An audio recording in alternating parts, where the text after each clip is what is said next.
granny werewolves, weed whacker deaths, rock and roll, interpretive dance, and Hitler all on this episode. Now it's garbage.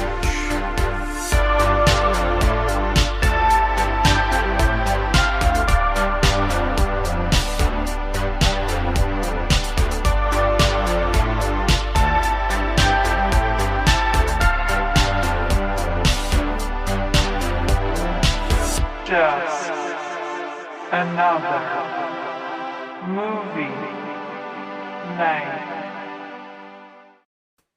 Hello, everybody, and welcome to the show. We are Just Another Movie Night, and I am Scott. I'm Joe. You are Joe, and today we are talking trash. Wait, can I say it like a hard rocker? Talking trash! Jeez. If anybody can still hear out there, I'm It's not like sure. trying to sing like kind of, I was trying to channel my Bruce Dickinson, but that did not work out. Talking trash! I obviously cannot do it, but I mean, Jesse, he's a good singer.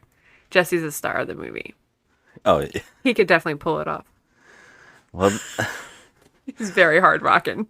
what I was saying was this is Talking Trash. This is our show to review, spoil, debate, crap on, and give second chances to the hated, the lowest rated, and the much debated, and often forgotten flicks on the internet, all while asking the question, what is the worst movie ever made? And if it's not this, what is? Because here on the show, we believe you can't truly review a movie without knowing what is the worst movie ever made. And today, we are doing, in the whole month of February, in honor of Valentine's Day, our suggested movies from friends we've met online or friends we've known our whole lives. Movie by Records and Beers on Instagram, who suggested to do Hard Rock Zombies, which is a movie this person has been suggesting her whole lives to us. And we have seen this movie before, but it's been about 15 years, maybe more. And today we're talking about Hard Rock Zombies. Hard Rock Zombies from 1984. Look, this was directed by Krishna Shah. I'm probably saying that wrong, but No, you're saying it right. it was actually filmed in 1983. It maybe came out in 1985. It's very sketchy. It was filmed in 1983 by accident as a movie within a movie. It was actually supposed to be in a movie called American Drive-In, which is the same director. He was making the movie American Drive-In, and they were making a fake film to put on the screen during the movie. And they all liked it so much, they said, hey, let's put a couple more bucks into it and make a feature-length movie. And that's why we have this movie. And I would probably say this one is more known in the cult community than American Drive-In itself, which is really odd. So it's one of those really weird accidents. This has a 4.5 on IMDb with 1,700 reviewers. Yeah, I mean, there's... Okay. You let's say this. We had seen it a long time ago in our early days of watching movies that we purposely started watching like movies that are so bad they're good. And we just kind of fell down this rabbit hole of finding these really weird movies. And we actually used to go to the video store. Not Blockbuster, but like we had something called like a 16,000? 16,000 videos. Yeah, something like that. Something like that, yeah. And they had like a lot of crap. And we loved, one of our things when we first started dating was we would go to the video store and pick up those crap. We would go down that section and just look for stuff. We would always pass the good movies and purposely grab the crap. Yeah, because I always went by what the front of the box had on it. Yeah, we were like, oh, hell yeah. That was like my drive. I was like, oh my God, okay, what is this trash? I need to watch it. And we just really got into it. In fact, when we first started dating, we actually, one of the things that we kind of had in common that we kind of chatted about before we had started dating, when we were like becoming friends, we would talk to each other about the movies that we liked that were crap. And you had shared a lot with me, and I shared back. Yeah. You, in particular, showed me how much you loved really crappy movies. I mean, it goes back to like Stuart Gordon, Charles Band. These two men shaped my life. Well, yeah, I think in particular it was Witchboard, Yep. and I'm trying to think of the other one. There was another one. Dolls. I don't remember that being one of the first ones, but I remember we slowly started watching a There's a bunch. lot that I made you watch, and it was kind of a test of like, if he can get through this, then I'm gonna marry him. And what was crazy was, I think at the time, I think I'm gonna give this to you. I'm gonna say that it was you who made me fall in love with the bad movies, because I was really into cinema, like heavy. I watched a lot. I would rewatch movies. I was listening to director commentary and all that. I was so into film, and you were like, "Hey, you ever watch this shitty movie?" And I was like, no." And then I would watch it and go, "Jesus Christ, that sucked," right? And I kind of get fell in love with it. I kind of just really enjoyed it. Well, excuse me, sir, but I did introduce you to another cult classic that is very popular that you did fall in love with, and that is the Rocky Horror Picture Show. You've never seen it. When we I had started never dating, seen it, yeah. and I was like, "Nope, we're watching this." Yeah, you really like. I had previously gotten into very weird, sketchy horror movies, but there was a few that I knew about already. Like I watched a lot of Trauma, which you hadn't seen, and so I was really into the Trauma films with a group of friends. We would, get stoned and drink and stuff like that, and we would just sit there and laugh. But I don't think I was like in love with it. But then it really started opening the horizon while getting into more films together. We started renting them purposely. And I think that I had already a love of horror movies, but I think that really started opening up as you and me started watching these movies together. And so as that started happening, we started meeting other people who also enjoyed it, and we would start these movie nights. We would get together with a lot of friends, and there's been multiple groups of friends throughout the years who have watched terrible movies, and we've forced them to watch bad movies with us. And we've been doing it for a very, very long time. And so because of that, people would suggest, and these are the early days, suggest other bad movies. And so this one was one of those early movies that someone had said to us, our friend, and he is back again telling us to watch it again. And I was really happy about it, like, because I was like, I do not remember this movie except for a few things. There's a couple details, and they all came back, and I was like, yep, okay, I remember that. I remember this. But I don't think you remember any of this, really, right? No, I mean, I actually, when I saw the actor that was that played Nigel in the Ghoulies 2 movie, I was like, oh, okay, now I remember. I remember this. I know exactly what this is now. But I didn't remember like shot for shot, scene for scene at all. So I kind of went in just, it was like a refresher because Yeah. I did not remember. I mean, it was like at least 15 years since we've seen this. So Yeah, if not I don't more. remember. Yeah, it might have been way more. I don't even know. But yeah, the actor you mentioned is Phil Fondacaro. Fondacaro, I believe that's how you pronounce his name. But he was in Willow, Return of the Jedi. He was Greaser Greg in the real shit-tastic movie, the Garbage Pail Kids film. Don't you ever talk bad about that Oh movie. my God, that's one of my least favorite films of all time. That's a cult. That's a cult movie. No, okay. well. And guess who introduced you to the Garbage Pail Kids? Unfortunately, yes. You know what? I'm taking full credit for all of this. Now I would say he's the only actor in this film that anybody will recognize. Mm-hmm. I feel like everybody else is just, I mean, like, and being honest, when you go to the IMDb and you look at the pictures of all the actors, only about a handful have actual photos. So that means that the others probably not really in enough. Well, I mean, they probably only made this movie and then, just decided I can't go on. Yeah, I and there's can't make any more movies. a lot of Yeah. short films, a lot of stuff like that. Yeah, not as much as you would assume. Yeah, I was having a hard time actually finding more information about each person. That was actually a thing because we kept talking about it during the movie. What's the age of this person, and who's singing this song, and all that kind of stuff. And the only other person is the lead musician actor. Like, I guess you can call him the lead actor. Not really. It's He has iffy. a cool name. His name is E.J. Curse. Yeah, he actually went by a different name during the making of this. It was Kuriko. Yeah, which it sounds like a spell from the Harry Potter films.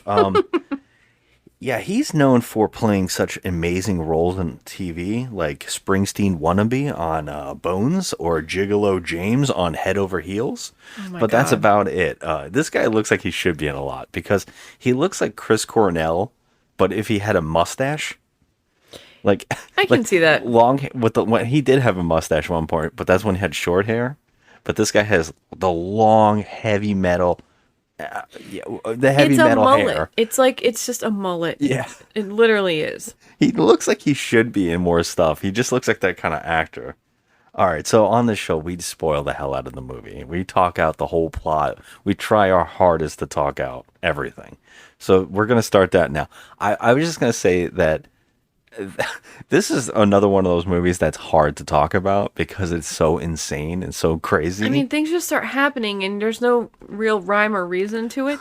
And it's just there. When you hear the information that this movie was made as a part of another film, you can see it completely. It feels almost like a bunch of bits stuck together.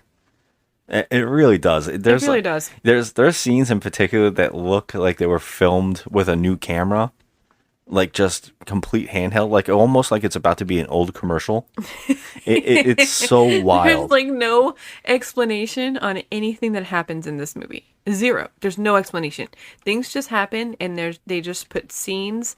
They shot scenes and then they just clicked them together, but they don't verbally explain anything that's happening in this movie at all. I don't know about that. There's no explanation. Well, okay, because you said stuff during the movie. I was like, let's wait and talk on the podcast. Okay, can I just say briefly, real quick, what we've got going on here as far as characters?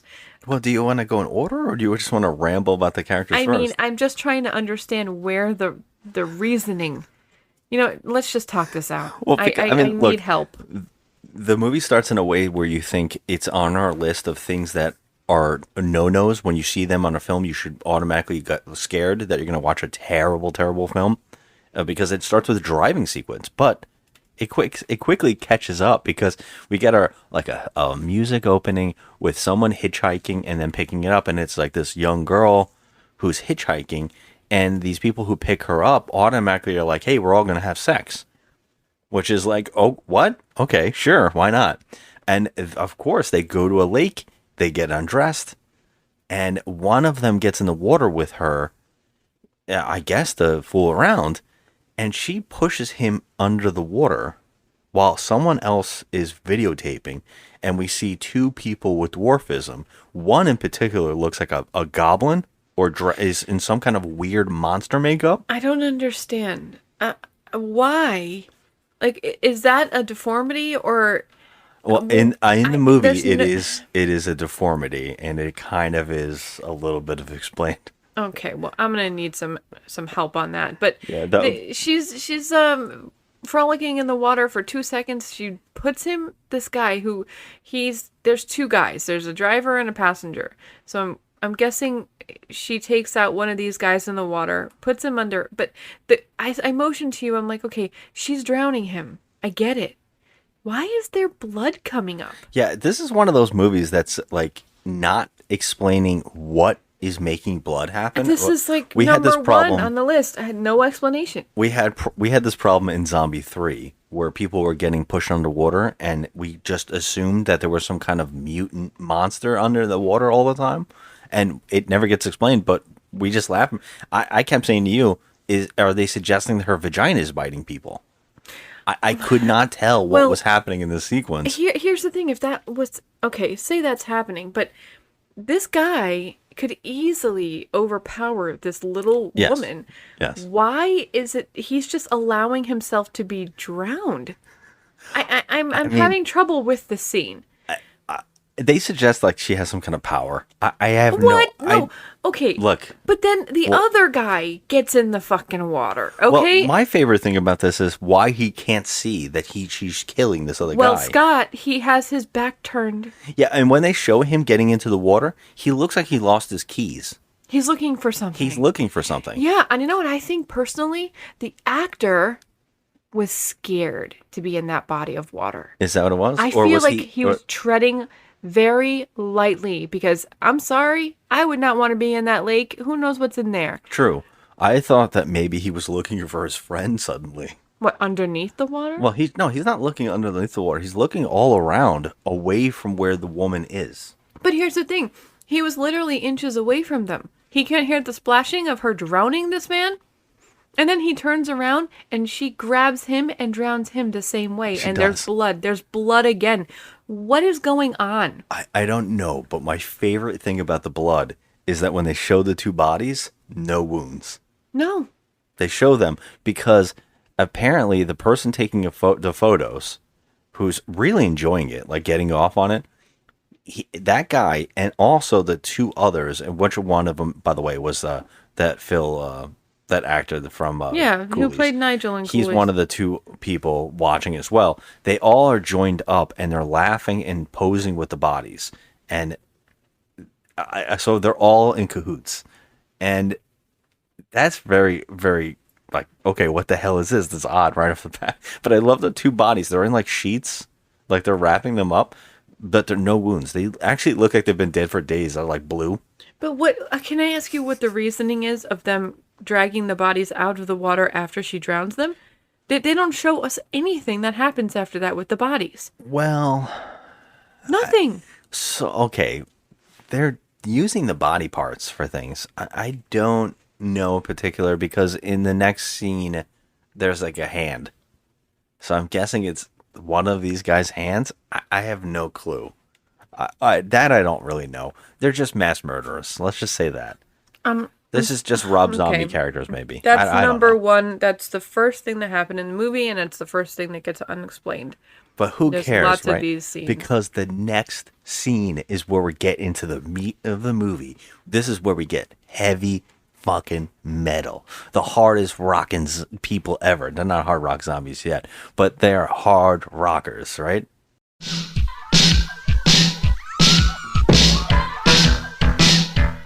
Well, come on! Put your hands together! I met a girl just the other night. She looked me over and told me she was so tight. I didn't know exactly what to do, but I thought I'd better make my move. I sent my car parked right outside. Let's run it on and baby go for a ride. Well, she said no, not quite yet. Listen to me 'cause I'm so upset. I wanna love, but I cannot why. I'm in a hurry, but I'm out of time. Well, won't you listen, please tell me what to do. I said, shake, shake, shake it out, baby. Shake, shake, shake it out, baby.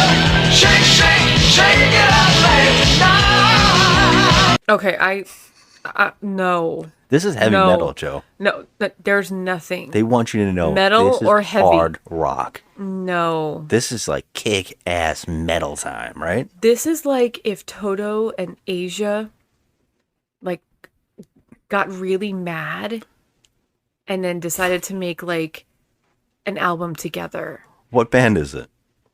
What are we watching? What was the name of this band? Holy Moses. Holy Moses. There's nothing metal or hard rock or anything. There's no hard anything about these guys. They literally should be wandering around in white leisure suits and ascots. They're pussies. I have no idea what's happening. This is not a hard rock band. Nothing about them screams hard rock except for their hair. And that's even questionable. That's what you want to say, all right? To me, in the movie history, there's only been two rock bands that have ever rocked my socks off. And that would be Spastic Colon. Will you please join me in a warm welcome for Spastic Colon?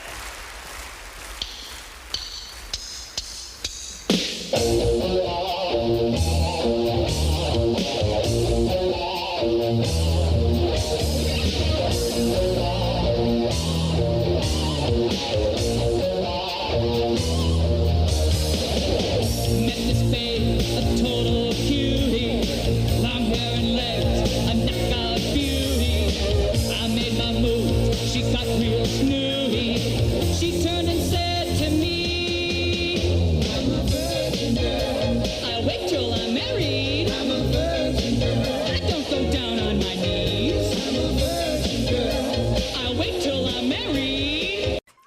from the masterpiece Shock 'Em Dead and Holy Moses from this movie. I hate this band. I love it so much. They're okay. I feel like I love it. Something about this is a subgenre. We didn't get to talk about that. I should have talked about that in the opening, but this is a subgenre of horror films that is never ceased to make me laugh or smile. The rock and roll horror movie subgenre. Every single one of these films always makes me laugh. I think it's about the fake band and the fake music that always makes me smile. And this movie is no exception. Like, it just gets me to laugh every time they sing. I mean, I feel like Skippy, he played Skippy in Family Ties. He was in the movie Trick or Treat, not to be confused with the anthology film, but he played a musician in that movie. And I feel like Skippy from Family Ties was more hard rocking than these dudes. Well, fun fact. All right, fun fact. The music is by Paul Sabu, who's the son of an Indian born film star who came over to America and made movies. His name was Sabu.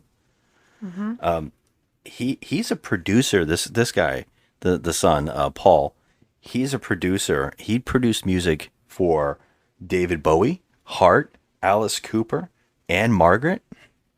And he did the songs for this movie. And he also did the songs for Trick or Treat.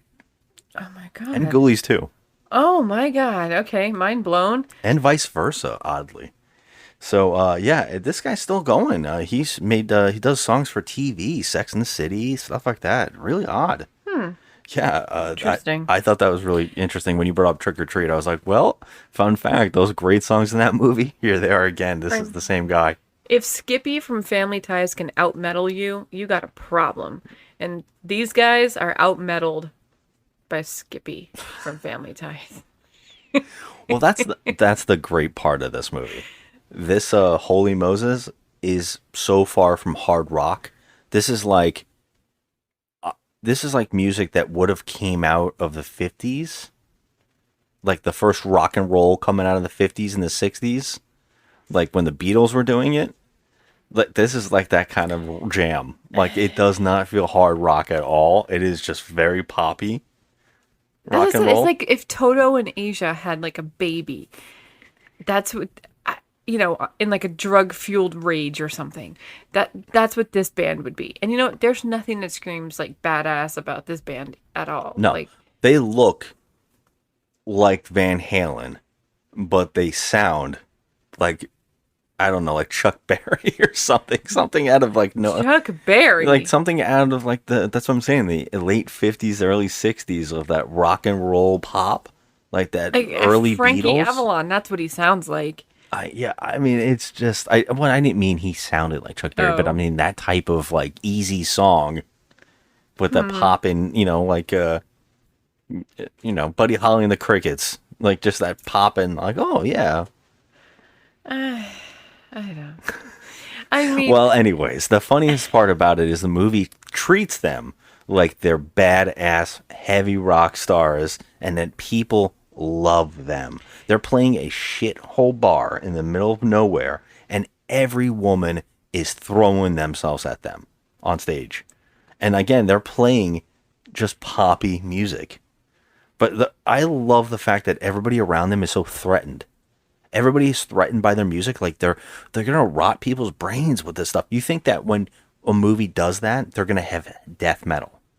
They're gonna be Black Roses, another movie we haven't done on the show. We got to do Black Roses, where they're like singing Satan music. Of course, that's when you have people being scared. This stuff is actually nice music. And there's people nothing. are dancing to it. So if you're dancing to it, how hard can it be? While they're playing music, we are cut to these four guys at a bar talking about how, do you really want your kids to listen to this? Like, oh my God, it's going to ruin America. And they're over there going, yeah, ooh, yeah. It's like, really? It's pop. This is going to hurt America? It's terrible. I mean, God forbid they hear gangster rap. God. Then you have something really to like scared about. Well, I mean, there's no fear anyway. This town has a population of about 14 people. Well, that's not even that's not the main They're just in a small bar somewhere else. Right. Because the next, well, first off, they go behind this, the scenes. They're in their dressing room, and we know they're in their dressing room because everybody's in a Speedo.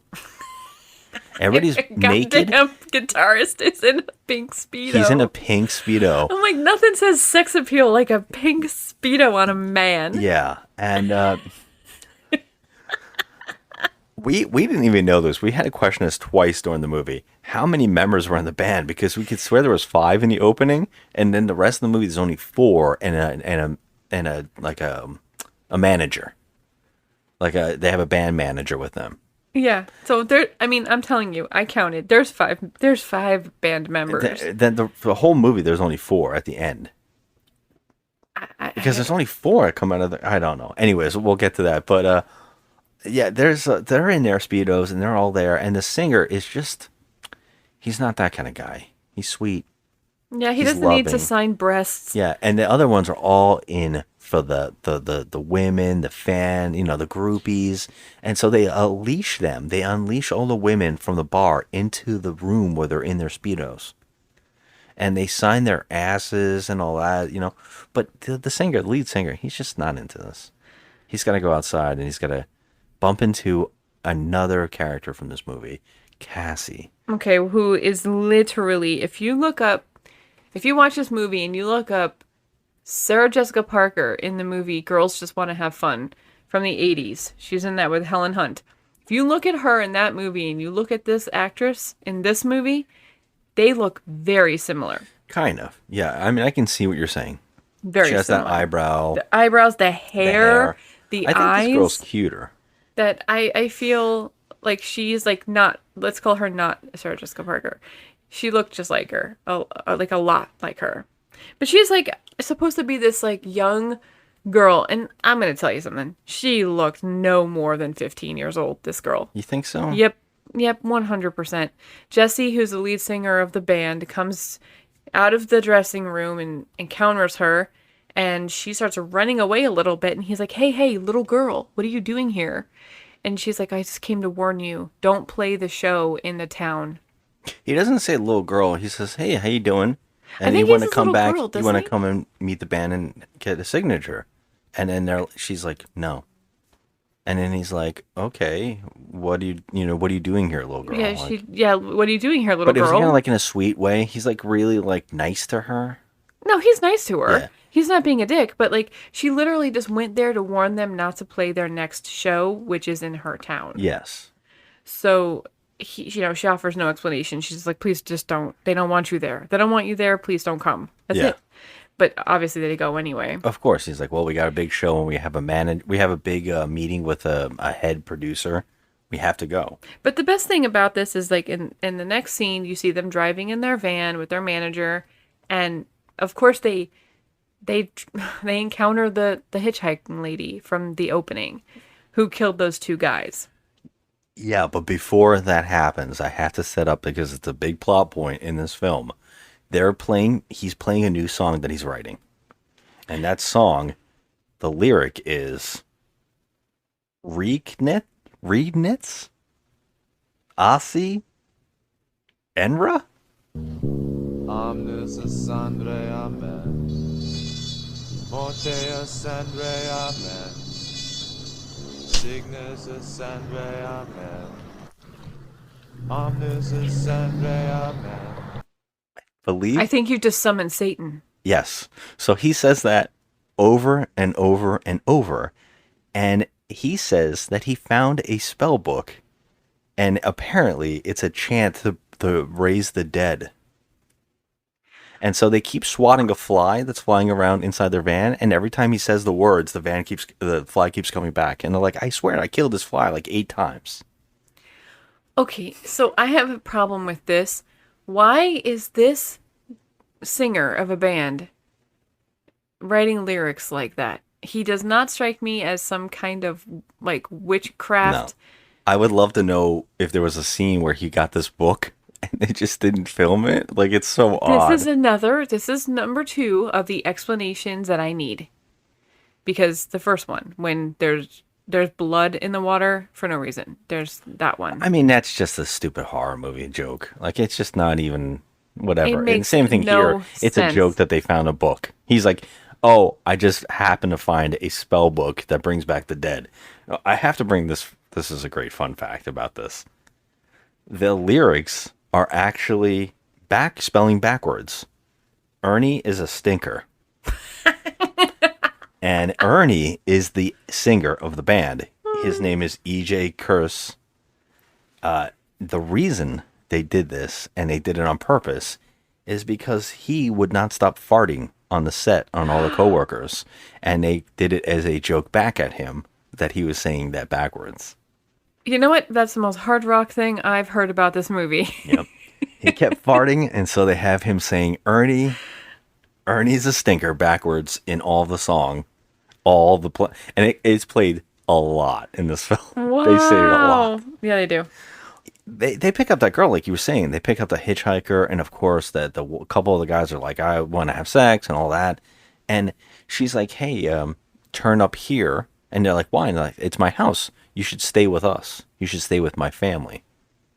Well, see, that's unclear because she does say you should stay with us. And nobody in the van even questions who is us. Yeah. You know, they're just like, okay. Yeah. Well, the manager's not so keen on it because they have a hotel apparently, but they talk him into it. So they go to the family house, and it's a giant house, and we get to meet the weirdos. So from the beginning, we have the camera guy again laughing in the tree. We have the mutant-looking little person, and we have the other actor we mentioned before.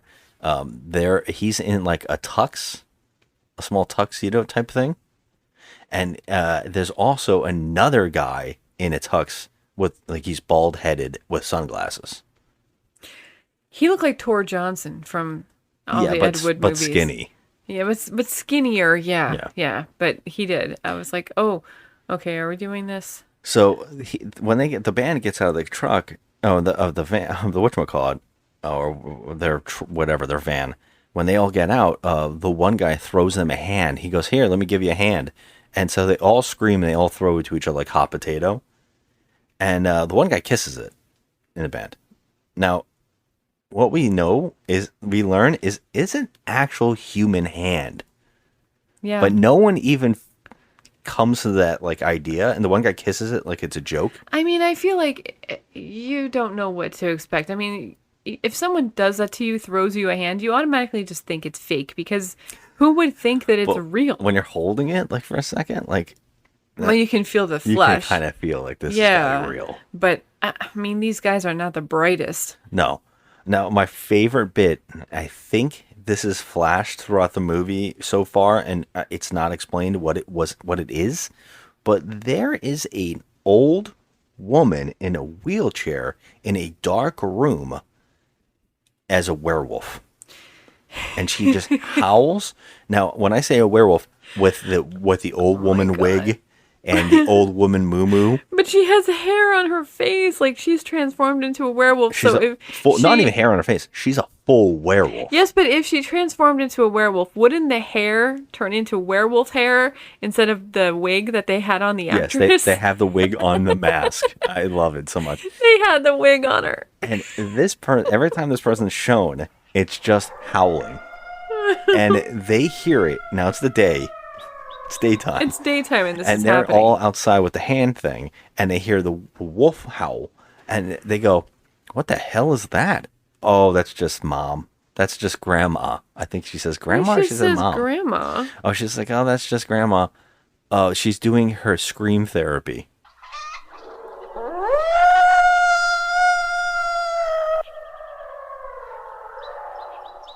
I don't want to be impolite, but what's that screaming? It's just my mother's primal scream therapy. Quiet, Mama! Guests! You see, we're very accommodating to our guests. I looked at you and I was like, what like- is going on right now? Okay. What? Okay, so right now, our characters that live in this house are the tall guy who reminds me of Angus what's his name from Phantasm? Who's he kind that? of looks like that. The tall guy, the guy with the camera. Who's he? He's like Oh, he doesn't look like that. the at all. grandfather. He looks like a Angus Scrimm. James Bond villain. That guy. He kind of does, but in he this has movie. that weird. He's in a suit jacket with a vest and everything, and he's just taking pictures and he's just laughing. Yeah, he's creepy. He's got that creep factor like Angus Scrimm. Anyway, then you got the two little people. One's like really fucked up looking, deformed. You got the blonde girl who's the hitchhiker, who's not bad looking. Then you got Grandma Werewolf. And in the next scene, we meet our other character. It just keeps getting better. So I guess it's Grandma is not a wolf, having sex with a man in a mustache, an older man in a mustache. They're having sex, and they stop. They're talking in German. She says "Scheisse" right off the bat. Yeah, right off the bat, but and- you don't know that what they're saying. That she's just making up words. Well, that means shit. Well, I know that, Yeah, but, okay, but- all the other words. Yeah, they're just talking, and then what's really creepy is the two people with dwarfism come in, and they stand on the sides of the bed. And they ask them if they can can watch. This is like, was it Denny in The Room Oh my god. who wants to just watch? I like to watch you guys. I like to watch you guys. That's what they say. And they go, okay, this is the old man says, what the hell are you doing in here? And they're like, we just want to watch. And then he says, it's bad enough that I let my kids watch, but my grandkids? So these two little people are the grandkids, and they want to watch their grandparents having sex. Yes. Okay. Right. Yeah. Yeah. And they say, all right. Yeah, they let him And stay. they go back at it. They let him stay. That's So- just normal behavior. So this is I guess Grandpa. It's grandma and And grandpa. grandpa, Yeah. yep. It's just my mother's primal scream therapy. I can't. Well, the band settles in and meets the whole family, and then goes on a nice music video of touring the town for some reason. It's like they film a music video for no reason. I don't know if it's for us or if they're actually filming I think that their manager told them to do a promo it. Okay. for their tour. So that's what they were doing, and they're just, goofing around and skateboarding through the town and hanging out with the townsfolk and whatever. Which is really crazy because everybody seems to be enjoying it, except they keep flashing to a cop with sunglasses and another guy making faces, and they show the same two faces over and over and over during this montage of the song playing with them posing and doing fun things and just being goofs. Yeah, Really and then they weird, show goofy people. the cop and the other guy just like looking at them with disgust, but they just keep reusing the same shot over and over. And the townspeople seem to love it. Everybody but the cop and the other guy seem to love what's going on, which is really crazy going forward, because what we learn is that the town doesn't want them to play music there because they're devil music. That's what the girl said. Her name's Cassie. That's what Cassie said. She's like, they don't want you there. So what the hell? Everyone in the town was happy to see them. Yeah, all the kids, there's a lot of people in this town that do not come back into the movie. Everybody who is supposed to be in this town apparently doesn't want them there. And Cassie is there again, and he's the lead guy, sees it. Yeah, Jesse, yeah. He sees her and runs after her. She runs away, and she runs into her father, who I don't know who he is in the town. He seems like he's going to be a mayor or something, but he's not. Yeah, he sounds like he's the mayor, but he's... I don't know who he is, but he tells her, what are you doing that nonsense? You being a part of that nonsense in town? And she's like, no. And then Jesse comes up. He's like, hey, and meets the father. He says, girl, get away. Go home. And he tells Jesse, you're not welcome here. We don't want your concert. We want you to get out of town. But the whole town was just so happy to see them. That's what it's so confusing. It makes no sense. So logically, they lock them up in jail. they put them... All right. Jail? This is It's a barn. paper mache, like, cardboard box with, like, fake bars on it. It's got hay in it, so it made me think it was some kind of barn. Now, first of all, they don't have the right at all No. to lock up these human beings. And secondly, they can literally just flick the wall and it'll crash over. This is the worst thing I have seen in a long time. This is supposed to be a jail. I got nothing. So I guess the manager gets them out, and they have to make a promise to like. No, the woman, they actually, the singer talks to Jesse through the Cassie through the bars, and that's really funny because I thought it was a window they couldn't reach through, and the front door also has a window on it, but it looks like you reach through it. And I was like, why don't you just open the door? They could blow it over. It's made of paper mache. It's not. It's a barn. It's definitely a wall. It's ridiculous. But they tell Cassie, hey, don't they tell her to go get the manager? So actually, he tries to give them the money that they pull together, which is only $35 to pay their bail. And Jesse says, no, I can't. And he says, oh, please, he tries to talk to her, and you can see that this guy's like crushing on this girl heavily. He keeps talking to her. She's smiling. She's into him too, but she runs off. Luckily, the people that own the house, the woman that they picked up hitchhiking, comes and bails them out. But She pays the bail because they want victims. I mean, for what? I don't know. So what is she sacrificing these people for? because they're nutcases. But That's all you need to know is that it's a horror movie. There's no rhyme or reason, though. Like, I can see if they needed to keep Grandma a werewolf or whatever and sacrifice people to the moon or whatever. But don't you say that for any horror movie? Like, don't you always say, why did the killers kill? I mean, like, why? Yes, yeah, of course. I just need a little bit more here. I don't know I don't why. think it's necessary in this sense that they just want to kill people. But they bail them out and they bring them back to the house, and they set up all their equipment in the front of this house to practice their music, because they're telling them that the concert's canceled. But the manager's pissed off because he has a big producer coming in, and then they have to they have to do this whole thing for the producer. They have to do this show because they want to get big, and they need this producer to see them. So that's like a big part of it. Well, before they play their music in front of the house while they're setting up, he goes and talks to Cassie again. He has a little meeting with her in like a truck, and he says to her, are you okay? And all this stuff. And what's your name? Can you please tell me your name at least? And she's like, no. And he's like, look, I wrote a song about you. I've been thinking about you all day. The least you can do is tell me your name so I can have the name for my song. So she says Cassie. That's what he knows. And he gives her his ring. All right. I'm a little confused here because she looks like she's all of 15 years old, okay? This is the 80s, so any 22-year-old band looks like they're 47. Yes. And that's what made me think that maybe she's older too. No, I don't think she is. And we could not find anything on this actress online at all. Well, how did she get to the bar? How did she even get out of her town and go to that bar to see them play? Her bicycle? I don't know. Does it even matter? Yeah, it does, because I'm just asking. You're questioning things, but you're not questioning the fact that this dad let her leave town to see them in a bar. Out. She probably snuck out. Does any of this even matter? No, well, that's what I'm saying to you. You're questioning things. I think I'm just questioning this whole situation because I have a lot of questions. It gets worse. So Cassie runs off. Now, that gave him his title of his song. Cassie. So he can...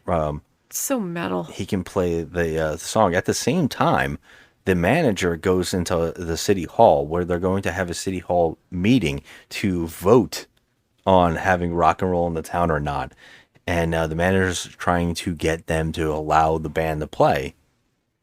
But they all veto it. They don't let him talk at all. There's like a lot of silliness. There's a lot of like stupid jokes that go on for a little bit of them all being goofy rednecks. Yeah. But then we cut to them. The band is actually, they set up their little practice run outside the mansion, right? And everybody comes out, the whole family comes out to see them. Yes. But when they start playing, the father in particular is visibly pissed. He's infuriated, but then he starts smiling, and I'm looking at him, and I'm like, oh, what is he looking at? And then you can see the two little people up on the top of the rafters, and they're about to plug something in. Now, they electrocute this whole band. Yes. Okay? They should be dead. They should be dead at this point. But the singer kicks the plug and is able to break the electricity. Yes, okay, fine. But you would think that something like this happening would maybe deter you from wanting to, like, stay, or, you know, maybe just go find a hotel. Why are they staying with these strange people? Nobody even questions it in the band. Like, nobody even says, what is your deal? What is wrong with you? Why is grandma a werewolf? Or what is wrong Well, she with doesn't her? look like a werewolf. They never see that. I know, but the howling therapy, come on. Like, that's just, and also it's in the middle of nowhere. It's supposed to make you laugh, Joe. There's a deformed little person. The father is like... They finally I mean, reference that they see that little guy, and the one of the band members is like, you see that guy? Like, what the hell is going on there? Yeah, there's so much going on. Like, it looks like the family from the freaking, like, Texas Chainsaw Massacre. Yes. And nobody even bats an eye. They threw a freaking hand at them, and they caught it, and they didn't even bat an eye at all. Like, they're not even taken aback by any of this. They got electrocuted. Before they get electrocuted, the band members are talking about how the one guy's like, I feel like they're going to kill me in my sleep, this family. I don't know why we're staying here. Right, exactly. Like that, they're referencing it. The one guy is so into the girl, that the hitchhiker, that he doesn't care. Like that, the two guys are like, oh, I want that girl. And the singer is just like, likes that girl in town. He's not thinking about anything else. The one guy in the band wants to sleep with the hitchhiker. There's only like two of the other band members, and the manager's trying so hard to get the concert happening. So they're not really all focusing on things. There's only a few of them that seem to be visibly like, oh my God, this is freaking me out.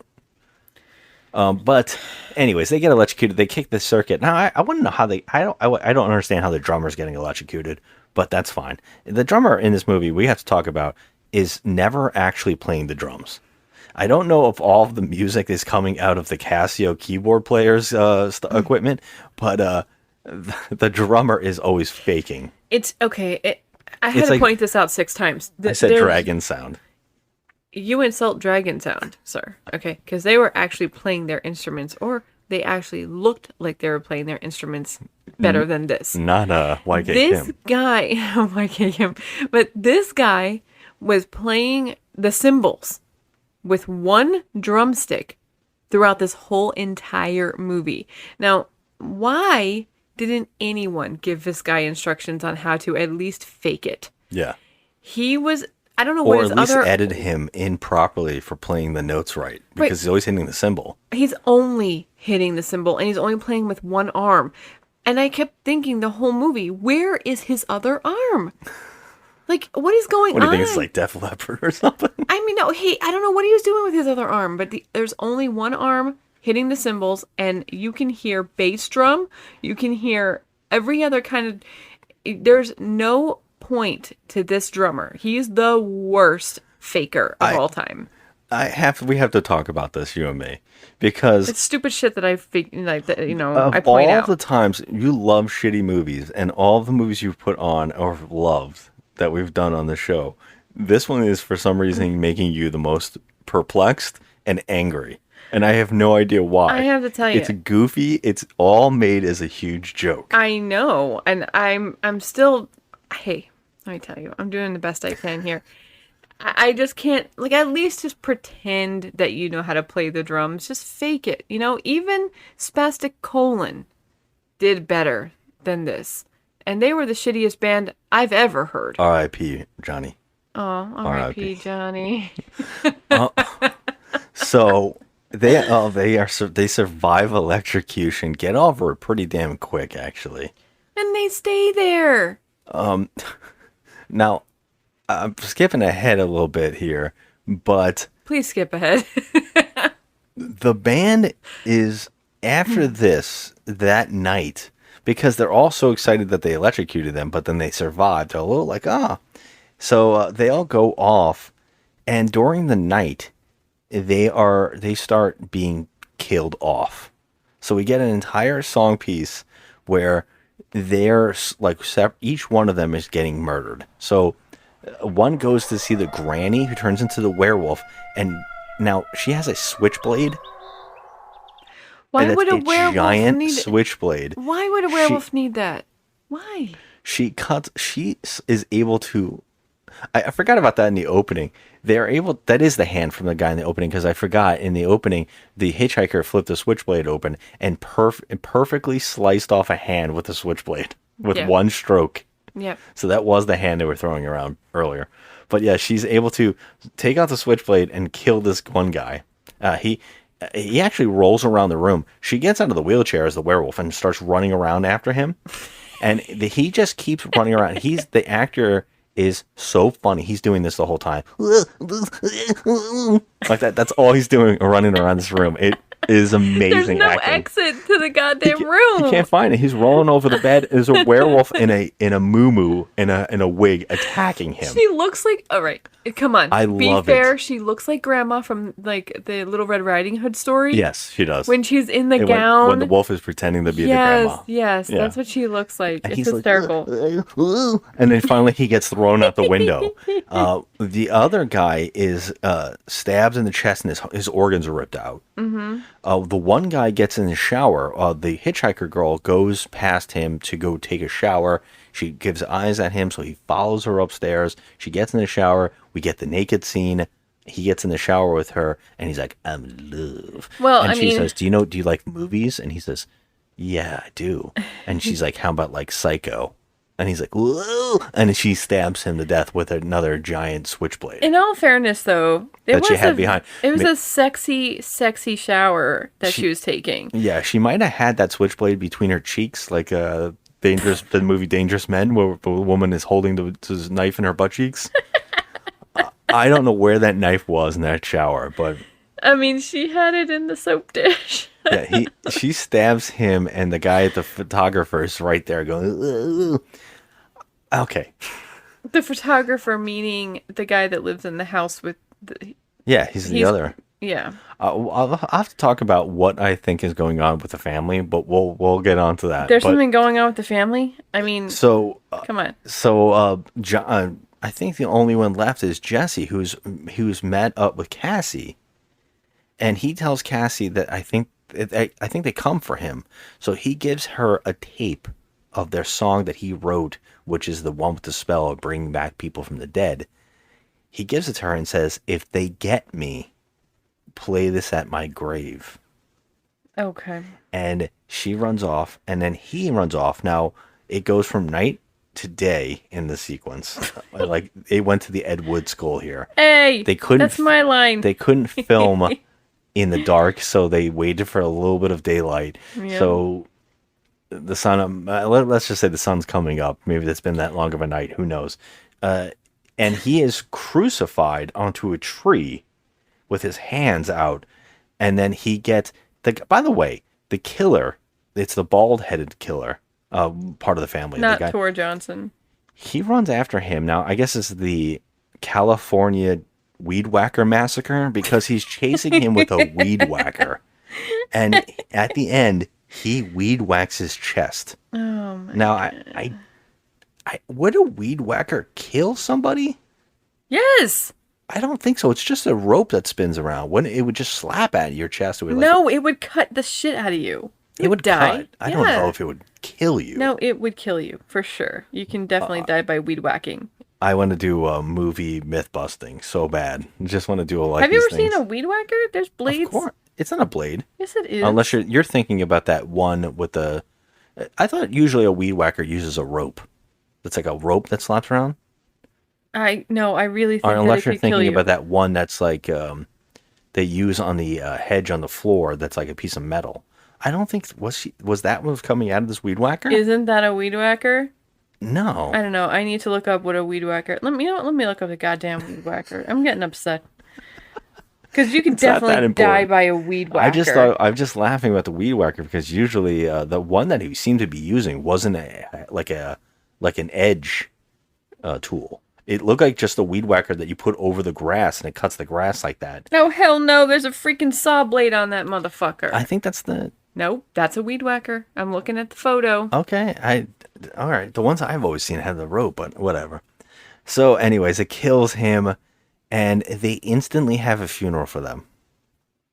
And they're buried above ground in just piles of dirt. Yeah, so question. Why does their manager stay in this town once the band is dead? Because they buried them there. And then it almost seems like the manager tries to get in cahoots with the family. This is one of the most odd moments because he goes to dinner with the family at their house and they're all laughing about, well, that was a nice funeral. And he's like, oh, my friends just died. I mean, he doesn't really seem broken up about Well, it. he yells at them a little bit, but then the head of the family, the father character, he starts saying, you know what? I need a young gentleman to help me out with my business. And I'm looking for someone strong-headed, like someone. Are you looking for a new job now that you're free? You're a free agent. Are you looking for a new job? And he's like, well, what would my job be? But before he can answer this, there's a red light that starts flashing on their dining room table, and the father goes, oh my God, it's finally happening. It's finally happening. And they're like, calm down. He's like, calm down. I've been waiting 50 years for this. Oh my God. He rips off his face, and he is Hitler. It turns out that the grandmother is Ava Braun. Okay. Hitler and Ava Braun didn't die. And the band manager takes this pretty well. He goes, it can't be. Are you really him? And he says, yeah, do you think I shot myself in that hole? Do you think I really would have done that? So he's like, Winston Churchill made a Truman. President Truman made a pact with me that I can go into hiding if I left and pretended like I died. I committed suicide. So he made a pact with me. And me and my family, which I'm guessing is inbred.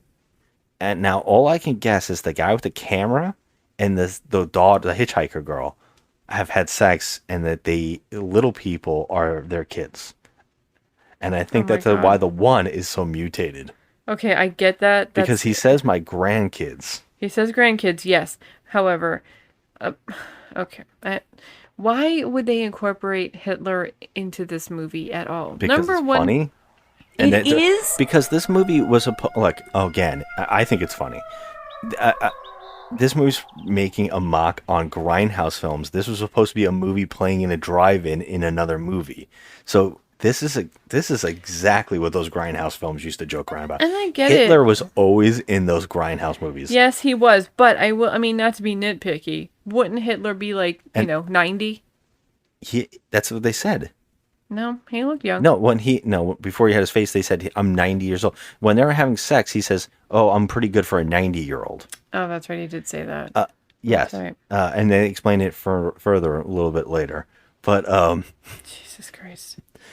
Yeah, so...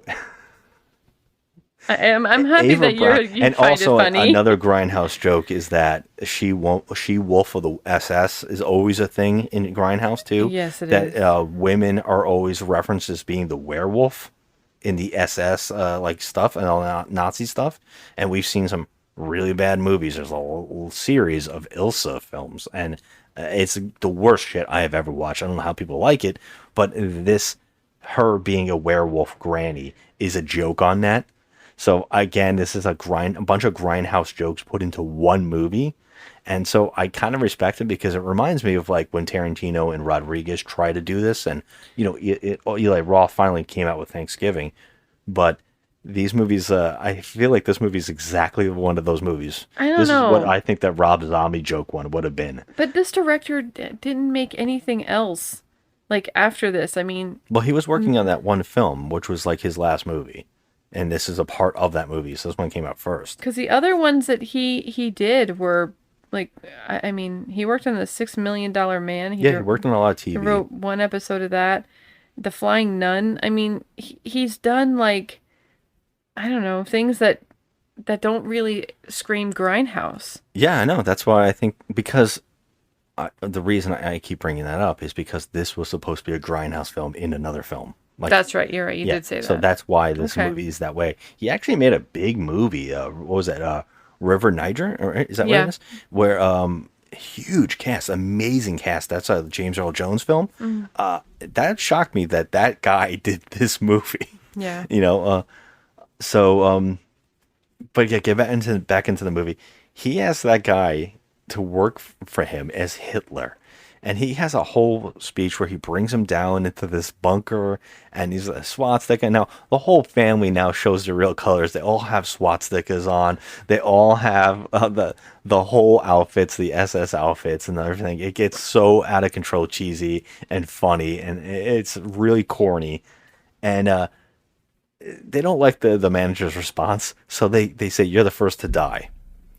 So, but before they tie him up, and at the same time, Cassie plays the song at the graves of the band. When my mama died, my daddy never cried for her. I can't figure it out. 'Cause I'm crying for you. And I'll never stop crying for you. I swear it on your ring.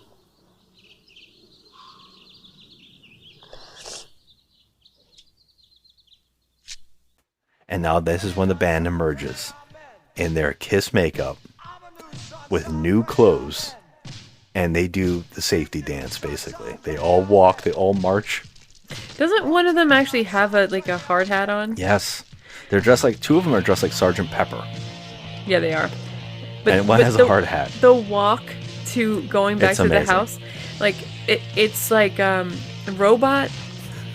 I said the safety dance, but yeah, pretty meets much. zombie. They're like doing meets- Frankenstein, Yeah, yeah. but they're more like toy soldiers being wound That's up. what. Yes, that's what they look like. That's what I was trying to get to. Yeah, the toy. It's so wild. The turn that this movie now makes is so crazy that it just makes me laugh my ass off. Because now the band is coming for revenge. Now you feel like this is the end of the film. And you can see why this was a little film supposed to be. But they added on. The last half of the movie feels like it's the added part. The band goes and gets revenge and kills the whole family one by one. Yeah. And we get to watch them while also having flashes of them killing them. So we had to see like the flashback. In the flash, they save the manager, and the manager freaks out and runs off and runs to the town council as they're killing everybody in the house. Yep. He goes and tells the town council, "Oh my God, Adolf Hitler," and they say, "What?" And he's like, "Zombies, Adolf Hitler, everybody's dead at the house." And they're like, "What?" And the cop goes, "I should go check on this." So he runs off. But the rest, this scene is so crazy. But they have a comical. This is virtually Mel Brooks and it's a character. There's like an old Jewish wise man that is in the town council with a actual stick.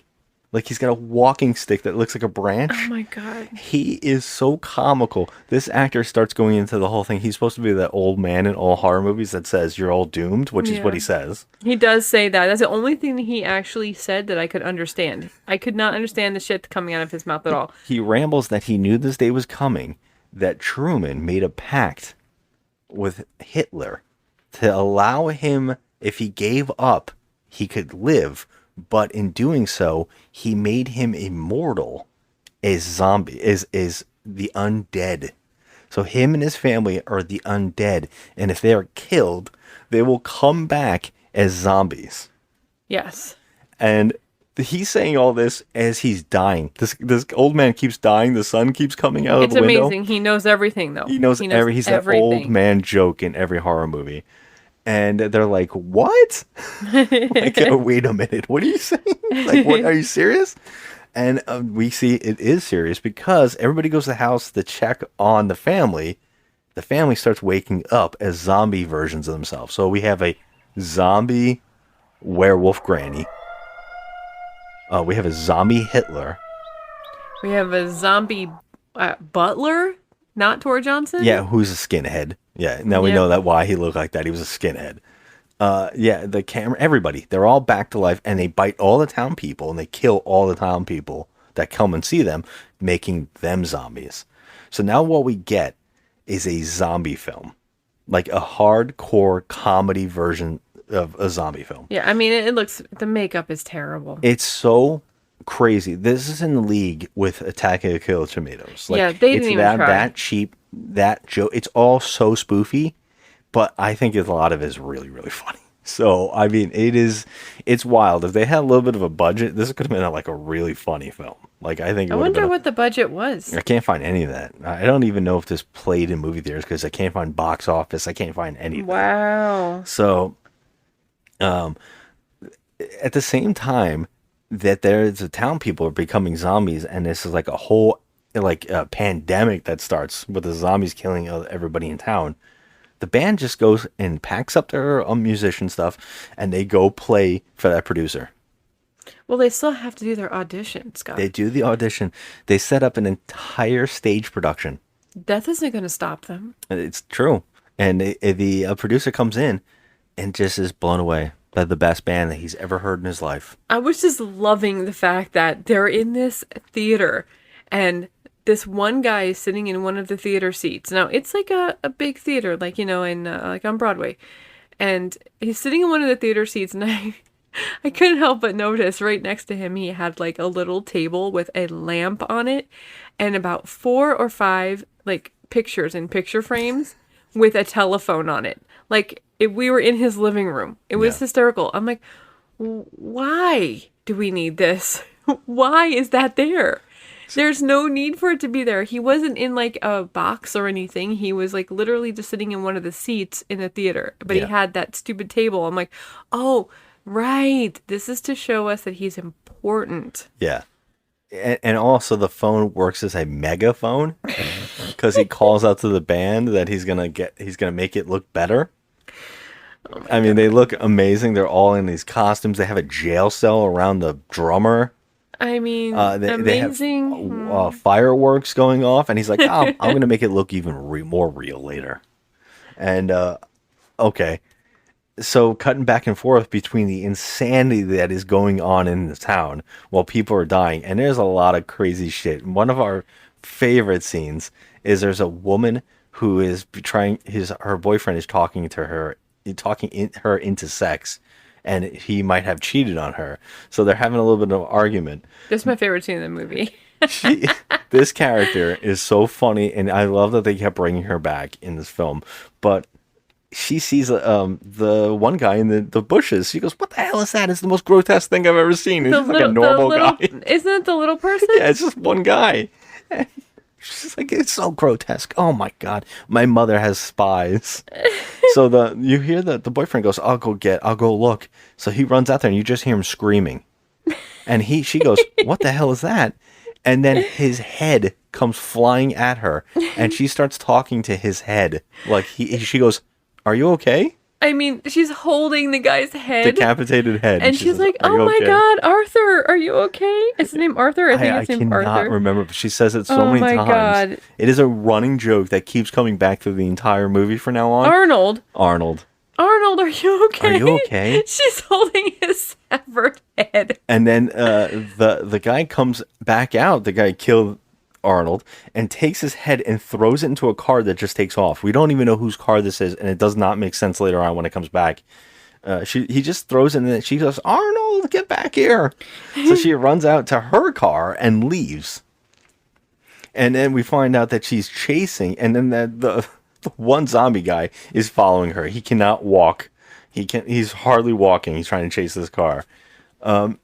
Then we see later on in the movie, she has found the head because it was thrown into a grocery bag in someone else's car. And the daughter takes out and she goes, how did we spend all this money? And she goes, well, how much was this, Mom? And it was that decapitated head. And she says, That was funny. oh my God. And then the woman runs up and she goes, Arnold, get away from Arnold. Like, how was she at that house at that moment? I know.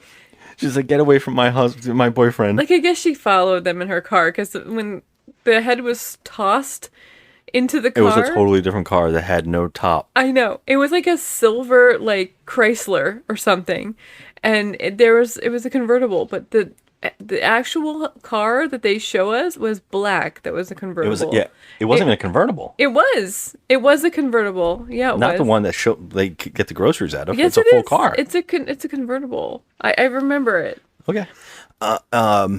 But she takes the head and she goes, "Can we use your phone and call the cops?" She goes, "Not with that dripping blood everywhere. I just waxed my floors." She goes, "Oh, it's dripping? You're so right. my Let me God. put them right down here for later." And then she goes, "Okay, that's much better. Yeah, I'm sorry I was going to drip blood on your wax floors. Anyways, want to have a cup of coffee?" And they go back in the house. And the daughter just man. chucks the head.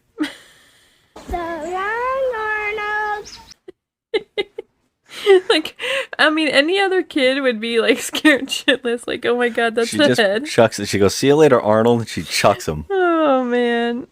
This actually comes back again when there's heads all over the street later on. And then one of the zombies walks up to the head. And then she grabs the head away and she goes, "This is my boyfriend. Stay away from him. You better never. I don't want to see you with him ever again." And then she gets finally killed. But there's a lot of jokes in this. There's a whole premise of the townspeople inside of a room trying to decide how we survive the night. Like, how do we survive this? And one of them comes up with an entire plan. He's like, "Zombies don't like heads." What? And he's like, they have a problem with heads because they're no longer able to think. So we can. So they're mad about it. So Okay, they actually don't want to go near heads. So if we print out these giant heads, we can walk around the streets with them. It didn't make any sense. And so I they can't do even it. believe I just said that. That didn't make any sense. Nothing in this movie makes sense. There's a whole scene of people trying to walk around with these giant heads. And then some of the zombies are like, "Ew," from the giant heads. I mean, it is comical. I did like. It's so I funny. did kind of chuckle a little bit. It's way over the top. But yeah, the people that thought they were gonna get away with, printing out these pictures of like Elvis. There's It's one all of famous Marilyn. musicians. There's one of Jimi Hendrix. Yeah, John Lennon, yeah. John Lennon. They were just holding the big faces and heads like in front of their own heads, and just trying to walk through the zombies, which is amazing because there's a whole different other direction that you could go because all the zombies are just loitering in the street in one section. So they could have easily just gone around them, but they went through them, and the zombies became wise to their little ruse, and they killed all of the people. Well, they that actually take the survived. heads and they put them on too, and they infiltrate the guy who made the heads. Oh my God, it's amazing. There's another guy who's like, he's making steaks. And then one guy goes, "Those are fucking vampires, not zombies." There's like a whole bunch of this stuff that going on. Finally, one guy goes, "Hey, actually in the book it says that if you sacrifice a virgin at the moon, you should kill the zombies will all come to file her. What? And it'll stop and make the zombies leave you alone." Wait a minute. So they're like, "We need a virgin." And then Cassie runs in exactly at that moment. And she's like, "I need help." And they're like, "Oh, crap." But what was the reasoning of sacrificing Cassie? What is the reasoning? It's not like the ritual will like turn them back human. No, there's a joke that the zombies would leave you alone if you gave them a virgin at the moon. I Oh my don't God. know. But all I know is that every single zombie in town goes to have sex with Cassie on this tree that they tie her up to. And they're all walking toward her, like in the desert. They're all humping. I was cracking up. I'm like, this is... I was like, okay, we're at the point of this movie where we've already been going for an hour and 20 minutes. So now it's just getting silly. It's getting sillier by the second. That's what I love about it. It's the whole ending was like completely silly. The band, they play for the producer, but they don't want any money. They just want to go back to die. So they go off. The producer's mad about the producer gets killed. Mm-hmm. And the band just goes and buries themselves again. And then the producer is sitting in the place, and the band manager comes because he's trying to save Cassie. He's looking for the band. So he wants to save her. He's like, "I've finally come to the conclusion that I care about people and not money. And so all I want to do is save Cassie. And he doesn't know he's talking to the producer. That is a zombie. And then when finally the zombie goes to bite him, he says, "You suck, man." And everybody knows it. Everybody knows about it, man.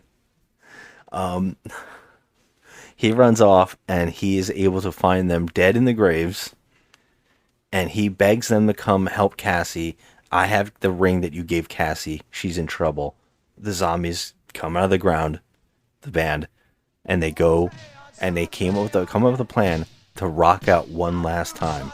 And they rock out music that will drag the zombies toward them, which is the chant again. So they play that chant, and all the zombies stop trying to hump Cassie, and they all go toward the chant, which is they're leading with the chant. They're leading them into a mountain.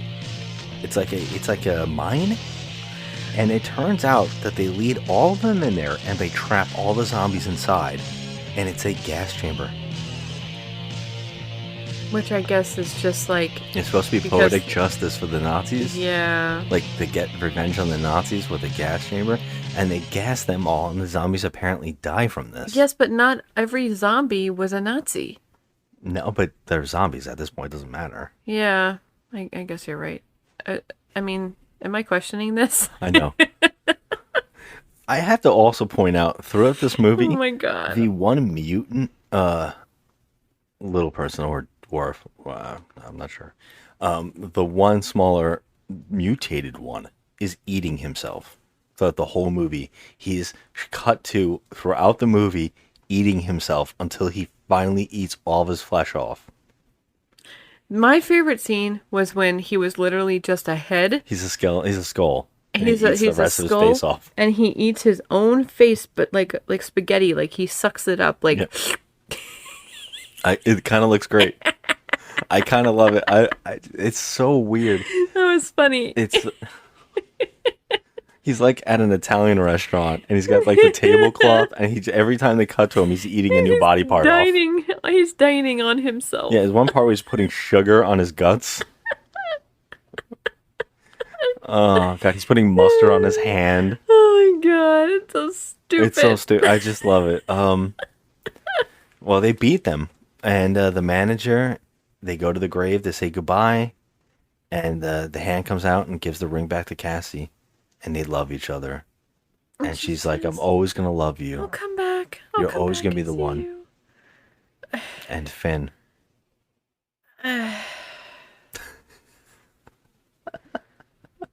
I love it. I think this is exactly what kind of bad. When someone says what's so bad it's good, this movie is definitely so bad it's good. You really think so? It is. I think it's a hoot. I think it's hilarious. I think you and I are on different pages on this one. I don't know why.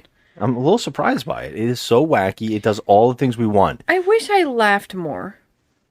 I don't know why you weren't. It's so funny. Like, it's so cheesy. It's so ridiculous. It's so over the top, and it knows it. I mean, yeah, it definitely is not taking itself seriously. That's one thing I do like about it. Like, I can't stand these kind of movies that do take themselves really seriously.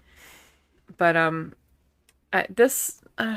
don't know. I mean, a lot of this stuff is just not ha-ha kind of laughter, you know? It was slapsticky, but not as slapsticky as that would make me laugh out loud.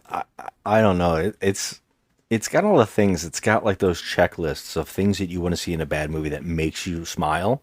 It's got that music, the crazy band. I just love that kind of crap.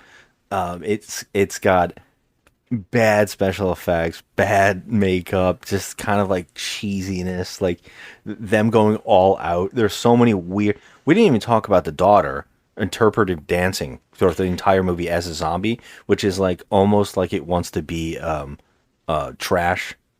Well, I don't know. I think this actually predates Trash. Yeah, that was 1985, my favorite year for horror movies. Yeah, this might have came out in 85. It was filmed in 83.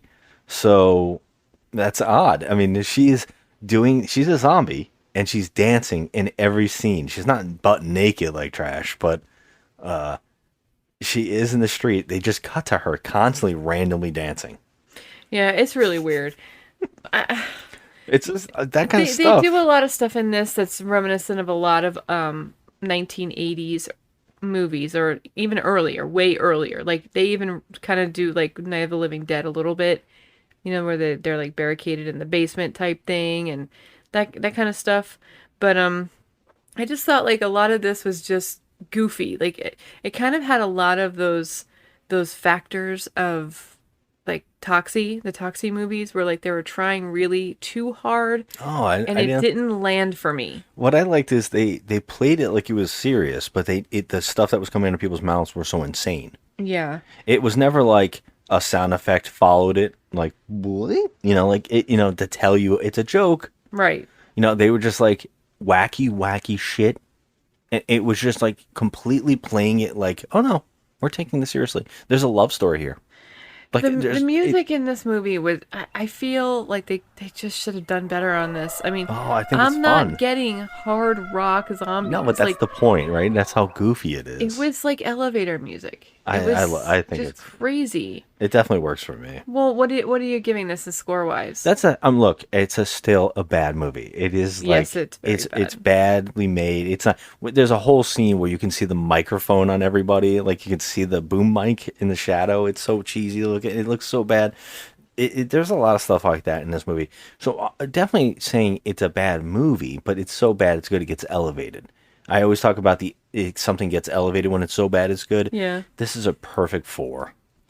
Oh my god.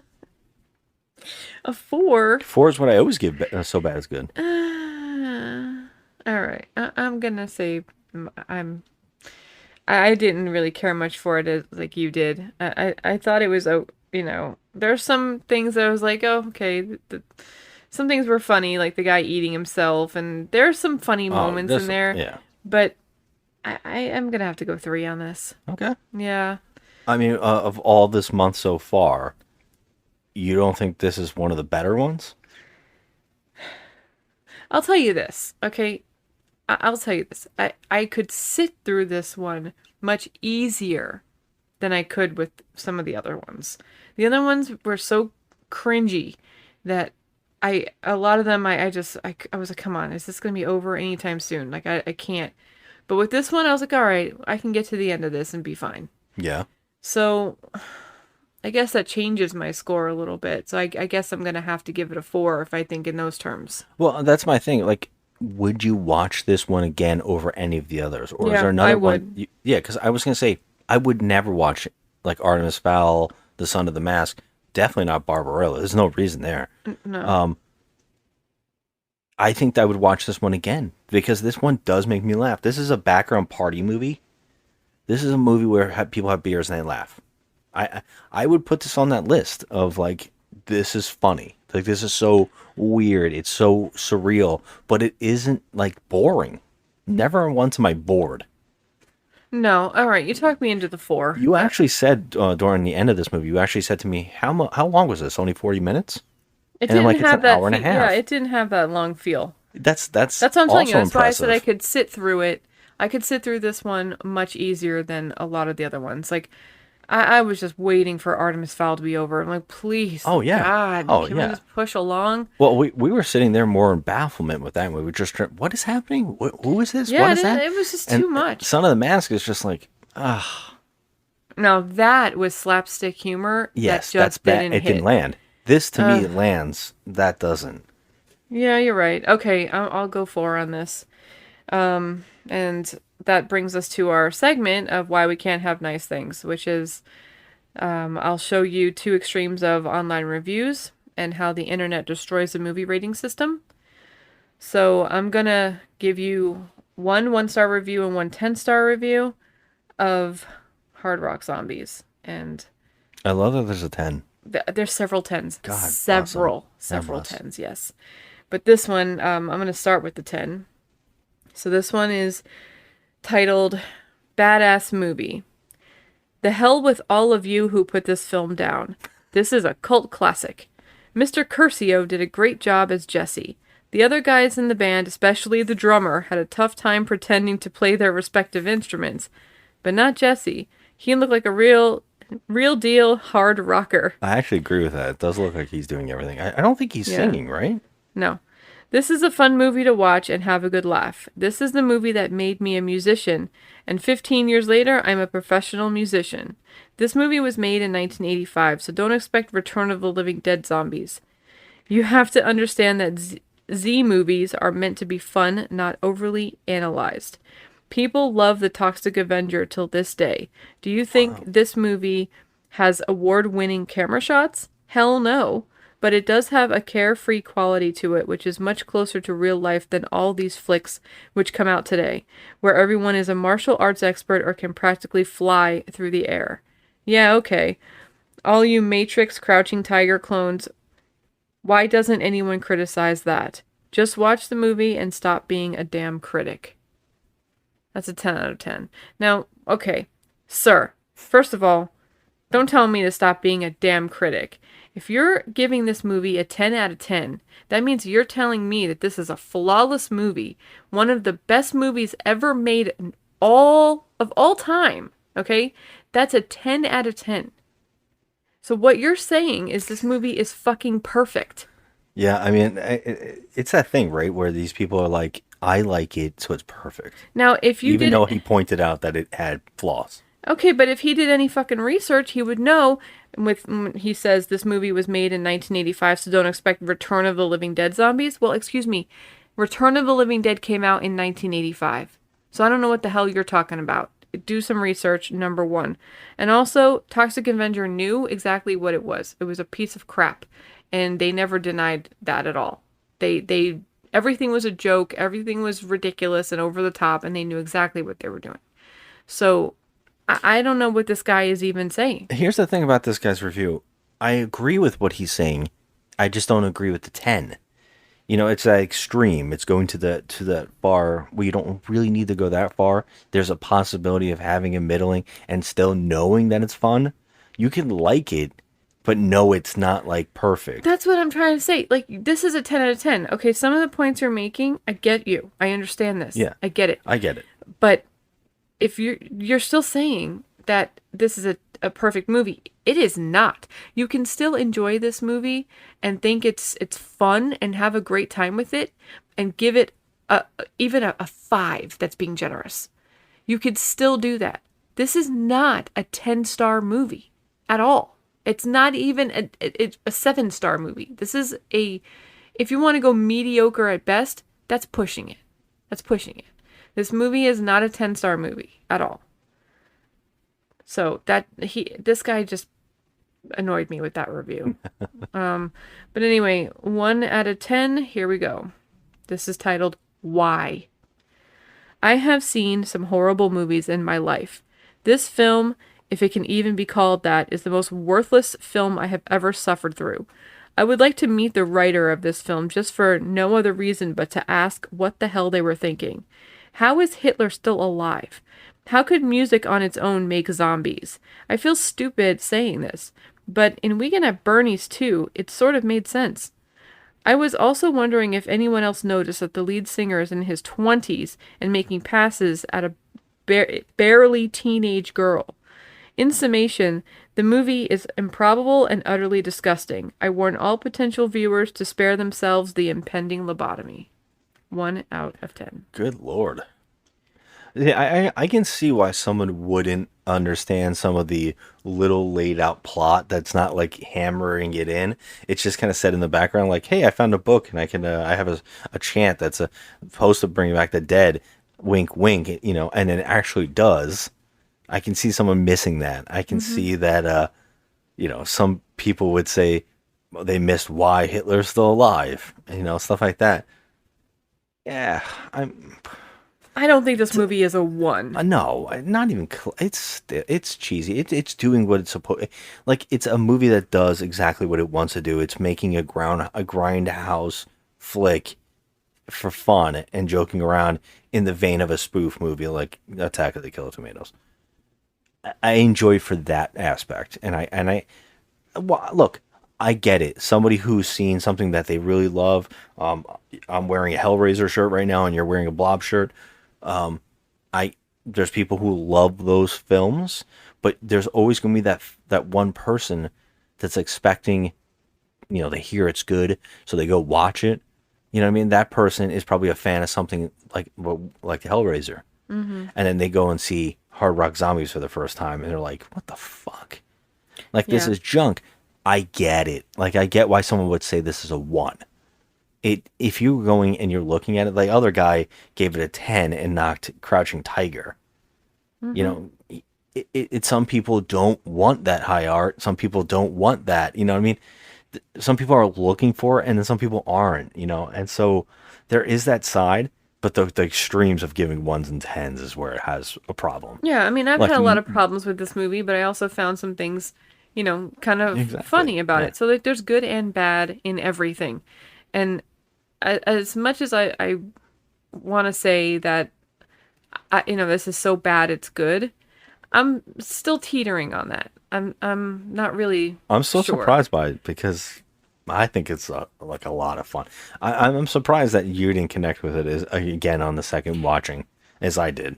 I don't know. I guess because a lot of it just didn't hit with like, I wanted them to be more like metal, I guess, instead of like their music was so cheesy and elevator-ish.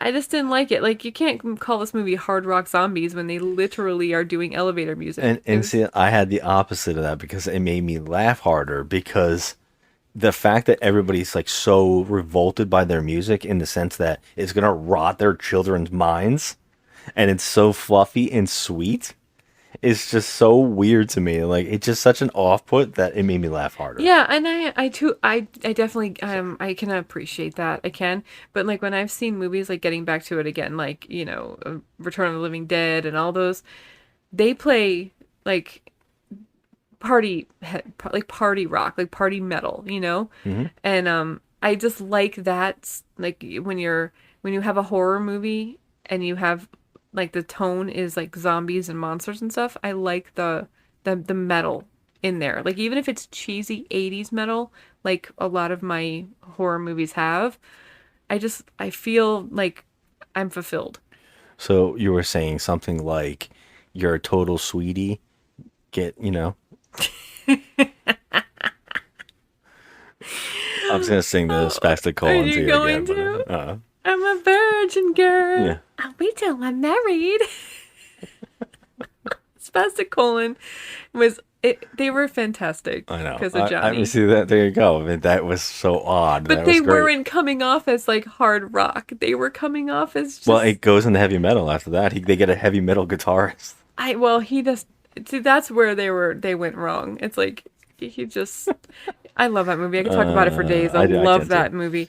But this one, I don't know. All right, so we're both saying it's not the worst movie ever made. No. So what is on our list? We've been doing putting movies in. We're ranking them of what the worst is we've watched so far since we've done this. We are now up to 22 movies. This is the 23rd on our list, which is crazy that we already got 23 movies on our Oh list. my god. We both said that we wouldn't watch Artemis Fowl. We would watch this over Artemis Fowl. So I think that this is going to land right at number 15, which would be between Artemis Fowl and The Exorcist Believer.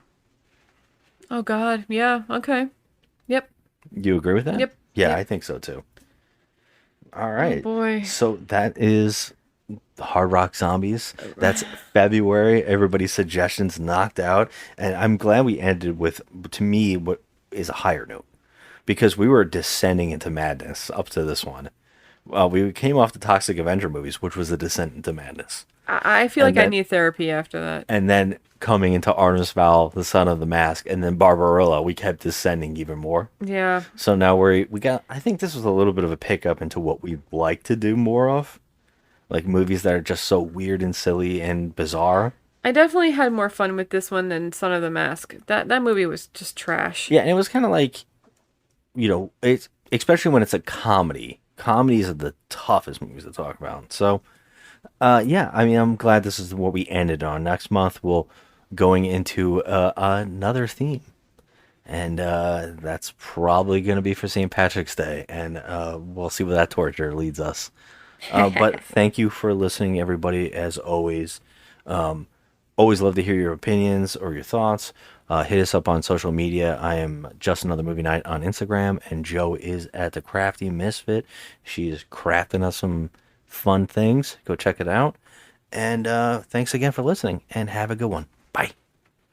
I don't know what I'm gonna do. I may lose it. No, you'll never see me with another woman. Never. Do you promise me? Never. Kiss me.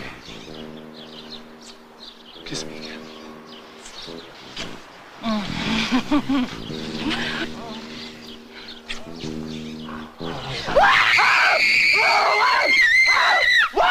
It was a little thing in the bush! Oh, you scared me. It was so gross! Oh my God, I think my mother has spies. Your mother? Yes. You better go check it out. Here, take this. He may be armed.